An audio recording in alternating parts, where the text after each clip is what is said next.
So we're going to take you along with us today for some of the clean, show you a bit of the site from our perspective, have a bit of a chat about the back end of a campsite warden's job, yes? Yeah. Yes. Too early for this. It's too early. 8 o'clock clean we're on, so yeah, we'll show you the state of the facilities.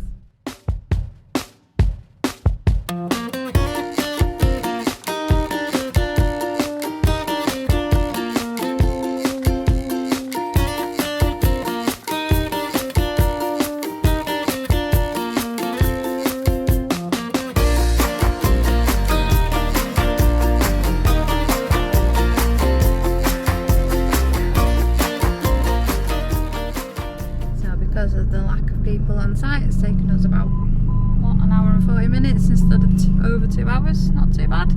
Nope. On the way back now for a cuppa.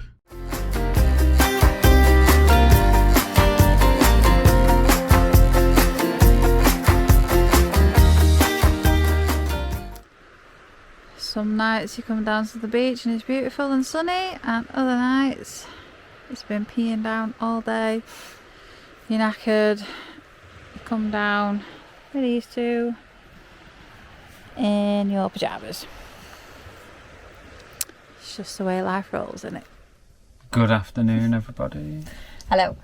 So, you've seen a little bit about what we do? Yeah. Just a little bit. Mm-hmm. And we are rolling into the last day here at Davin Ross, aren't we? Tomorrow's the last one. Shift tomorrow, and then we are moving on. So we've been packing up the van today, but yeah, how do you think about working on an actual campsite rather than a pop-up? Better. Yeah, it's been really good. Good.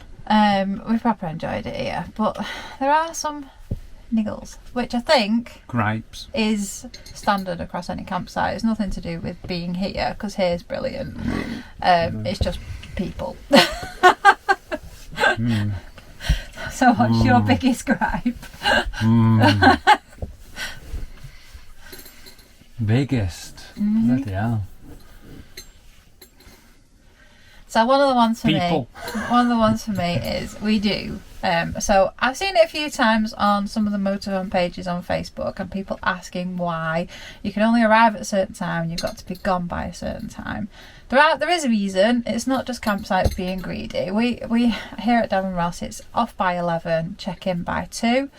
So when people vacate their pitch at 20 to 1, which was probably the latest we've had this season. That's got to be the record.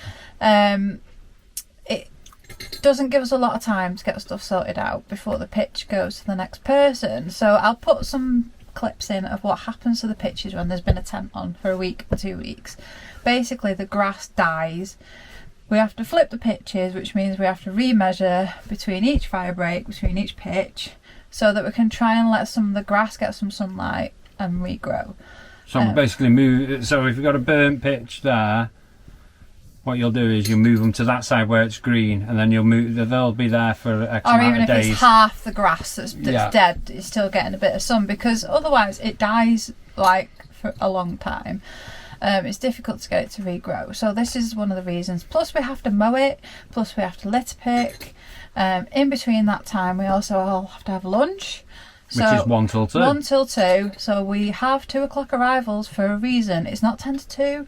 It's not quarter to 2. So there's 2 hours. It's not 1:30. It's 2 hours at leaving at 11. Yeah, it gives us 2 hours to basically, when high season we do Saturday to Saturday, and we can have 40 people going out, 40 people coming in. We've got 40 pitches to sort out, as well as facilities, litter picking, dealing with phone calls, dealing with bookings, and that's 2 hours. So there is a reason. It's not just, there's reasons for it. But as I've noticed in the last 2.5 months of being here, not very many vacate by 11. No. It's anything between 11:30 and 12. So 10-15 minutes, you can kind of give a bit of leeway, especially when you're packing up a caravan, because it takes a long time, or a tent if it's been wet. But 20 to 1's a bit ridiculous. But the average is half 11 to 12. But also in that time, so we keep the office open for everybody to bring their fobs back and check out. We have to check them out on the system so that we can make sure when we put somebody else on the pitch they've actually gone, rather than, you know, coming down with a motorhome and there's still somebody sat there. We can't close the office to go and do other things. One of us has got to be sat in the office to do all these checkouts. So after checkouts are done, we can take the monitor and people can buzz up if they need us, and we can lock the office, go and clean facilities, go and do litter picks, go and mow, you know, other stuff around the site that needs doing. And we can't do that while we're waiting for people to check out. No, okay. So that's a fairly large gripe that I've had this season. Why can't people being rung while I'm eating my dinner, people asking can you come in, when it says specifically in the email, please don't arrive before 2 o'clock, there isn't anywhere for you to wait in Mulford, and they just don't. And I'm trying to eat my dinner. Why can't people use facilities like they do at home? And not be so disgusting. People are gross. People are actually gross. Hey, where are you going? This is annoying me. I've just spotted it now. We've had all the seat covers off and washed them, and I've not put it back on properly, obviously. Trying to think of what else annoys me. Yeah, we've had some dirty horrors on site. Yeah, some of the we found a poo in the shower. We've also posted on socials about the poo that was poked down the hole in the hand dryer. It kept blowing. We were like, why is it blowing fuses constantly? And it's the little hole. It's them blade dryers that you've seen in my video of me cleaning. There's the men's, the women's is okay. There's a little hole where the water that comes off your hands runs into, and it runs into a little filter at the bottom. Somebody had basically picked up their poop and squidged it into the hole. So the whole of the dryer had to come apart. I wasn't party to this. I was in the office waiting for a departure. Lucky you. But I heard what was going on the radio, and I'm kind of glad because apparently it was disgusting. It stunk. So yeah, I don't understand people. I went to the toilet to do a facility check the other day, and there's literally 10 people on site, like 10 tourers, a couple of seasonals. There's not a lot. And somebody in the men's had been in every toilet and pooped and got it everywhere and used all the toilet roll. No idea, because there's nobody here. No, well, there is a handful here. There's not a lot of people here. No, there's not a lot really. So yeah, people let the kids go to the toilet on their own, and they know you know your child can't clean up after itself, flush the toilet, wipe its bum, whatever. Don't let your child go to the toilet on its own. We're not here to look after your children. We're not here to clean up after each other. Speaking of which, we had a child go missing. Oh yeah. And he was very small. He was probably about 2. Got him in bed. We were cleaning, and I said, "Oh, give us a shout if you can't find him." 40 minutes later, we come out of cleaning, still not found him. So I radioed. Luckily, one of the seasonals had found him, hadn't they? Their solution: put a high-vis jacket on him so they can see where he's going. That's not a solution. So where he was, we've got marshland down the bottom of the gate, and it is literal marshland. It's dangerous, it's boggy, there's wild animals in there, there's birds of prey in there. Yep. And they were just letting this little 2-year-old wander around and do what he wanted. And when we've got the beach gate at the top of the field, which leads right out onto the beach, and it's a public beach, public road, anybody could have taken him. Oh, he just could have got out and gone missing. Yeah, it's just... Or in the sea. It's scary, isn't it? It's scary because, like I say, the Coast Guard have been out a fair few times to rescue people. Trying to think of what else. There are loads of things. Hundreds of them. But what a difference a month makes. Yeah, so we've gone from high season to low season, and it's totally different. It's a lot better. You get time to actually clean the facilities properly without rushing around, because like the queuing, yeah, like you're queuing outside the facilities. We clean the facilities every time, at the same time every morning, and you still get that one person that rushes to go to the toilet or the shower just before you. And it's not like we haven't got other blocks. We've got one, two, three, 3 shower blocks and 4 toilet blocks. Yeah. So there's no excuse. But they always want the same one for some reason. trying to think. Oh, I had a guy complain because it was too dark. That random woman that said that she didn't like the sea. Oh yeah, we had. She turned up and said parked outside reception, and I was going to check her in because she was an off-roader. So that basically means she's turned up at the gates and not pre-booked. And she then said she wasn't going to book because she didn't like the sea, it looked too rough. Then I said, that's fine if you drive around the site and go to the driving gate, it'll open automatically. We all went off for a tea break because we've not had a drink that afternoon, had we? Come back half an hour later, she's still sat there. Changed her mind, wanted to book on. We got her a pitch, wasn't good enough. Didn't like the pitch. Didn't like the pitch, so we had to move a pitch. Luckily there were spare pitches to move her to. But the pitch you wanted was not what I class as a nice pitch. No, and then what else did she complain about? The toilets. Yeah, complain about the toilets. What was wrong with the toilet? There was something wrong with the toilets, I don't know. Don't know.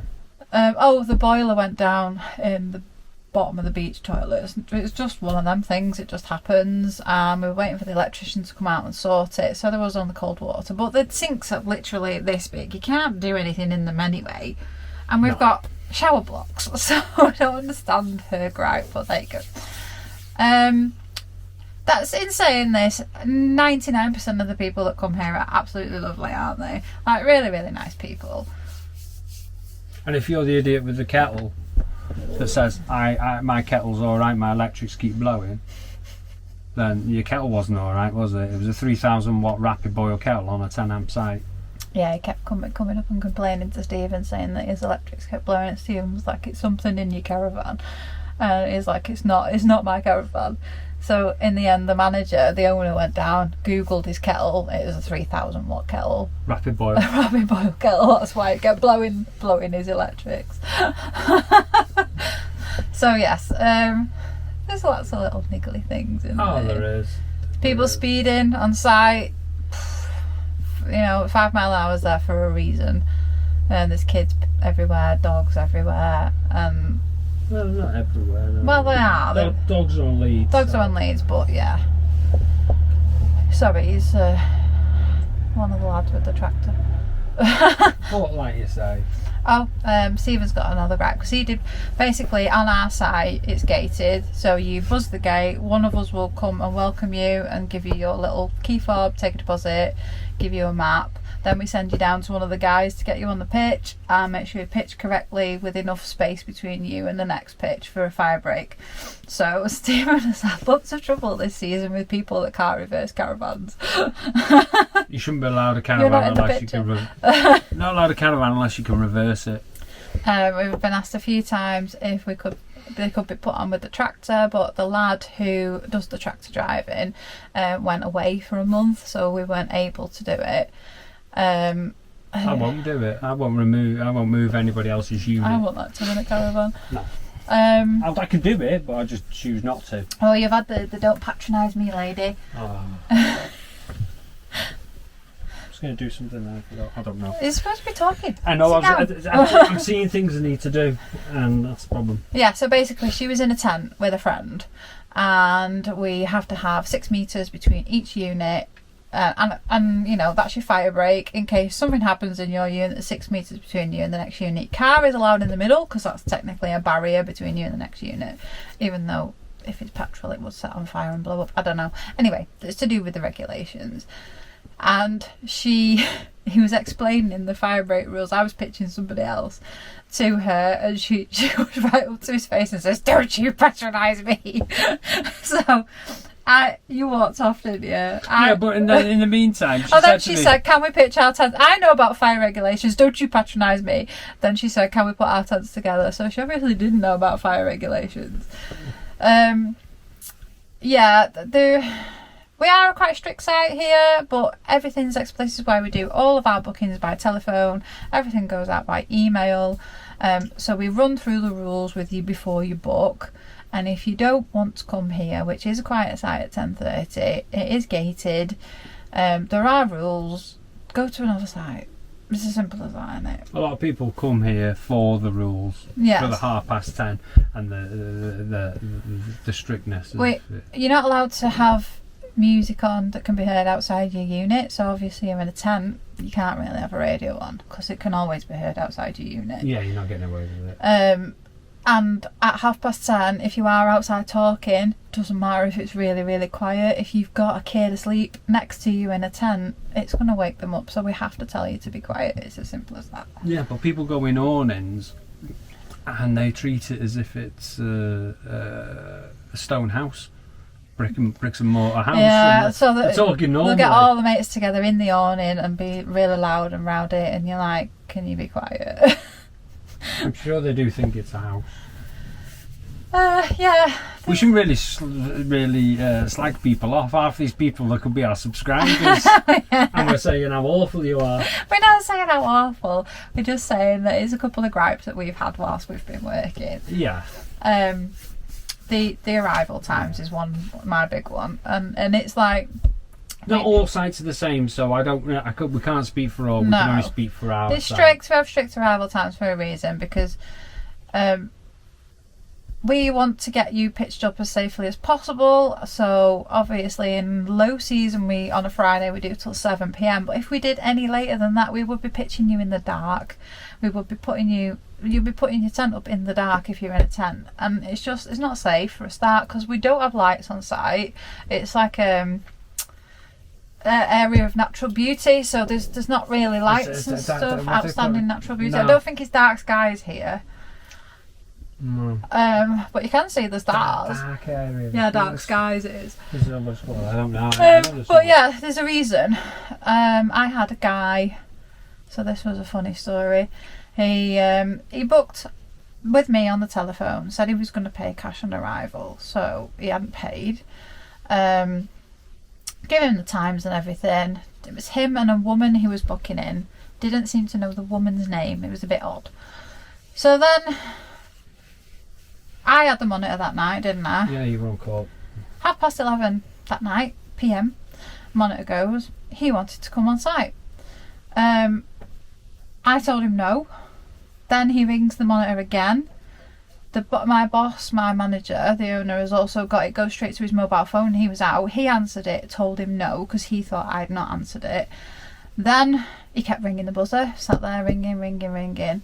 I got really angry because he'd woken me up. So I put my fleece on with my pyjamas, over the top of my pyjamas, go stomping up to the gate. I actually went out the gate to confront him because I was fuming.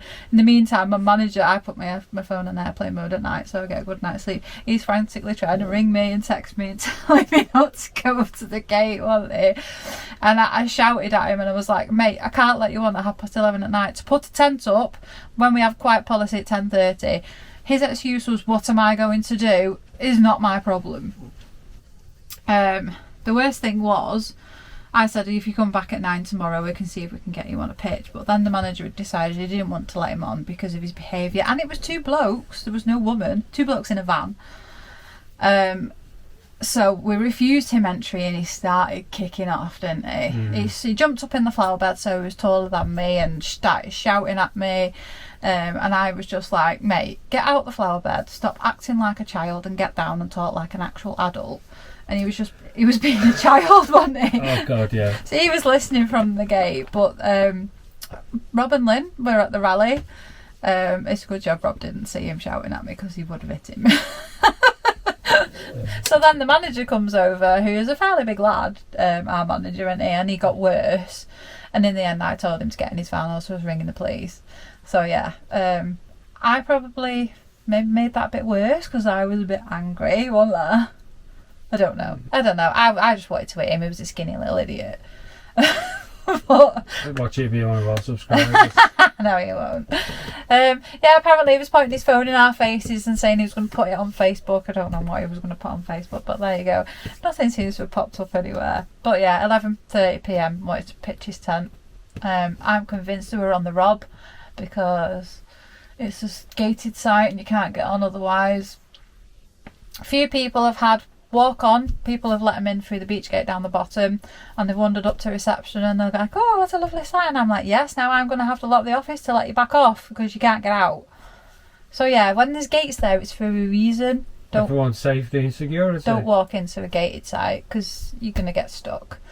I've had a That's few not the people case. running through the driving gate, followed a car, they got stuck as well. Oh, what is this fascination? I don't understand. Wanting to look around a site, never Yeah. heard of it. So we get so many people, bring the monitor, don't we? Hmm. Can we have a look around your site? No. Why not? This is the third time I've come. This is what I had the other day.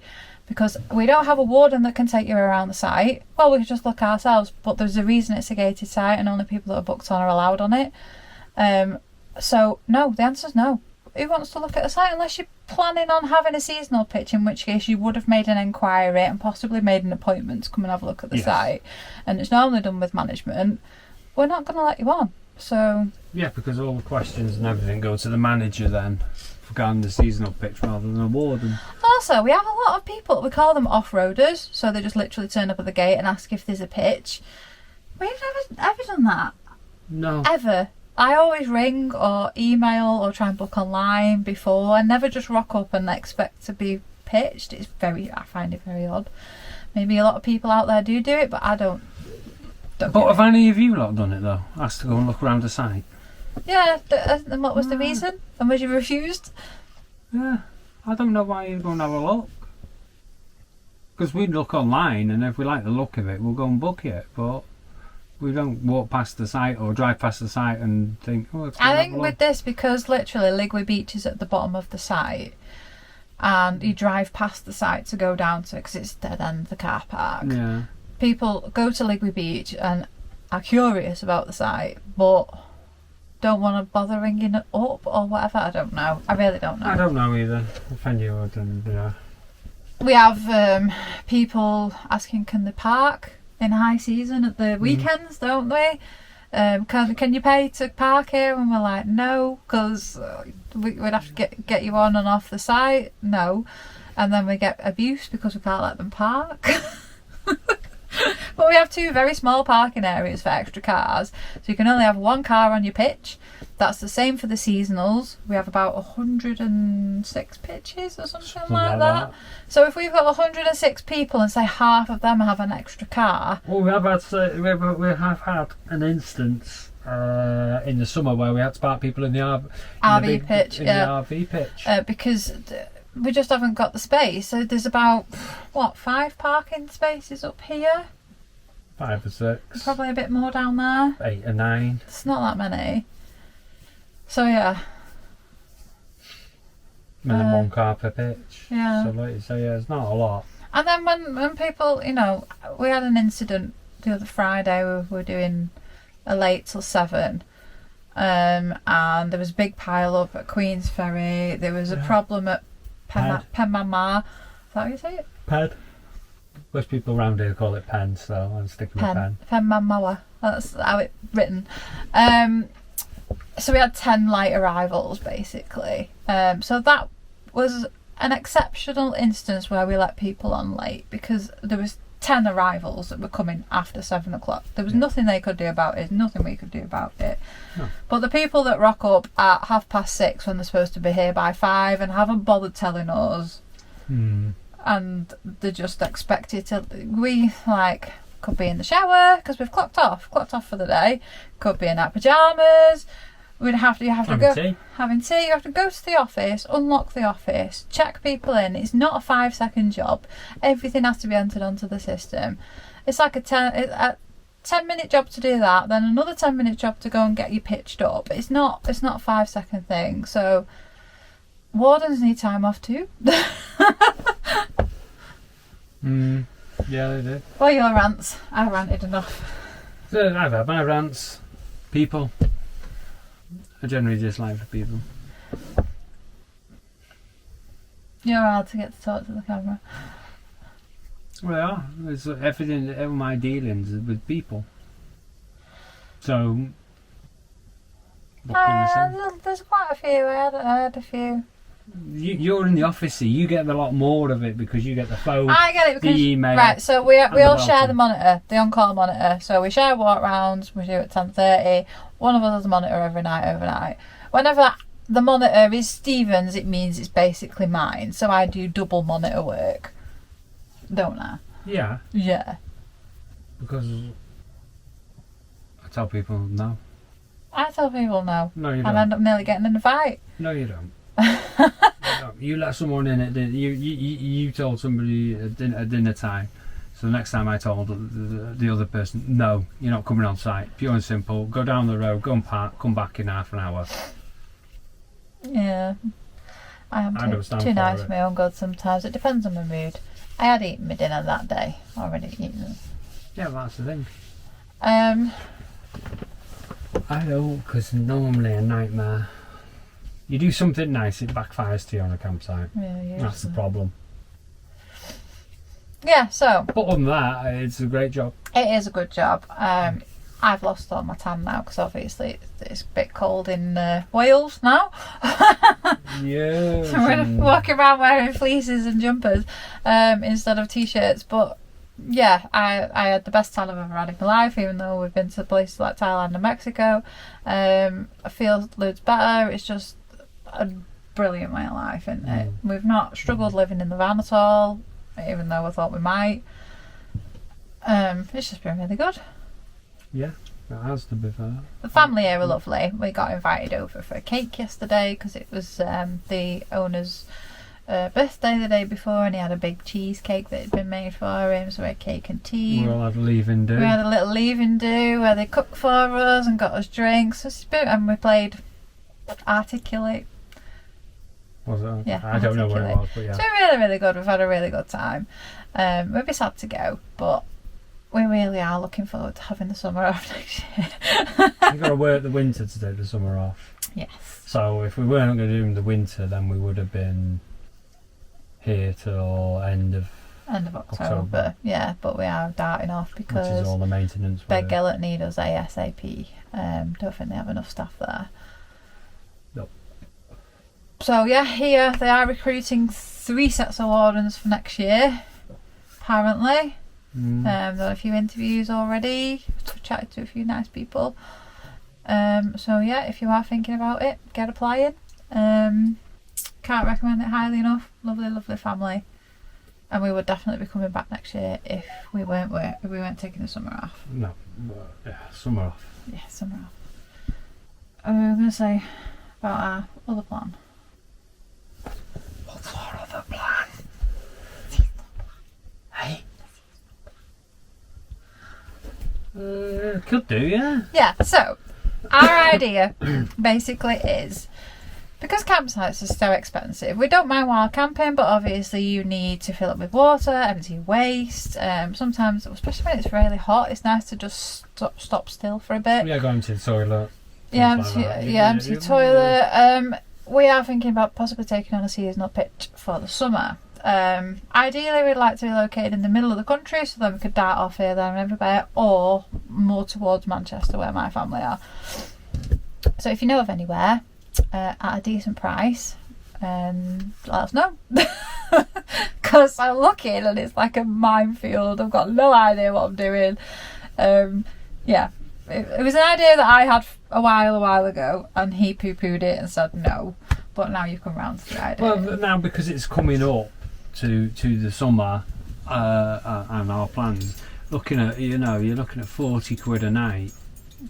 The idea is if we wanted to take site. like a week and just stop and just chill out for a bit, or we were feeling a bit rubbish and we were poorly, God forbid, it's somewhere to just rock up and you can stay and you're not worrying about constantly shelling out money.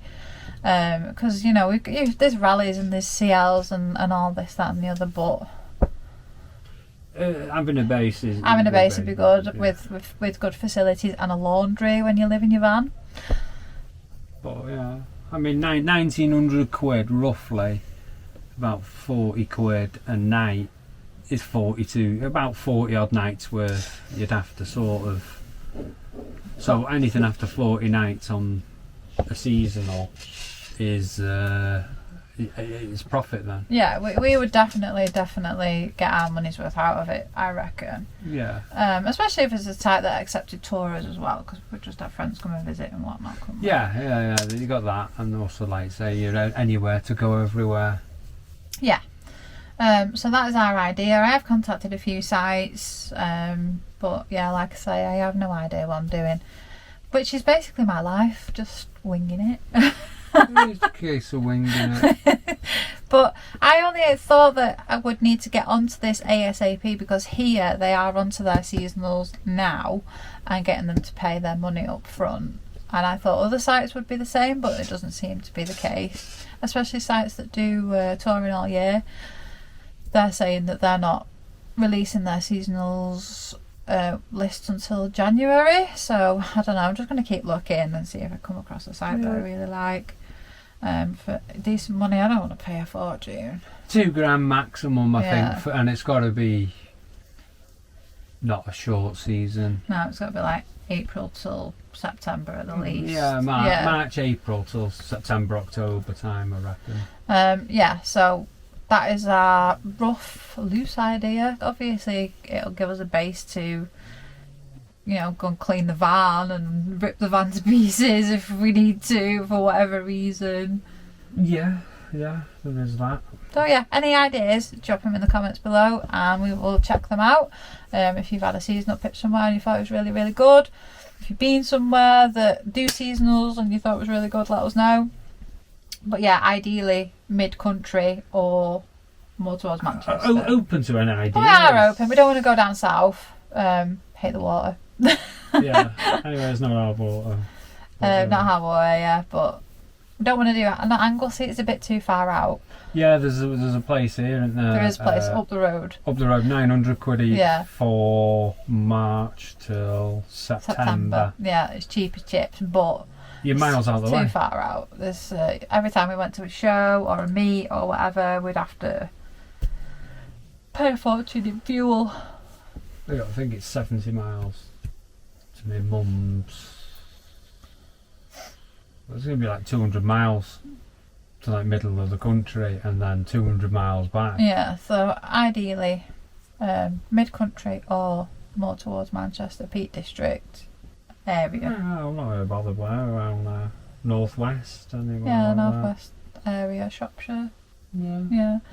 So yeah, if you've got any ideas, drop them in the comments, pretty please. And I'm sorry, this has just been 30 minutes of us yakking out the camera.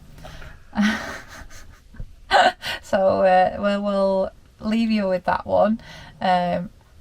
Despite everything, we really won't change anything about being a warden, would we? No, the next job's different, but we'll save that for when Next we're job there. is very, very different, and our next video, I'm sorry we didn't put a video out last week, but we've been a bit busy. Next video will be something a bit different as well. So yeah, we will see you in the next one. Thank you so much everyone for watching. If you are new, please remember to like and subscribe and ding the little bell. The more likes we get, the more chance I have of a kiss. I'm not kissing you. See what I mean? Can't win. I'm just the driver. He's just a driver. And the toilet emptier.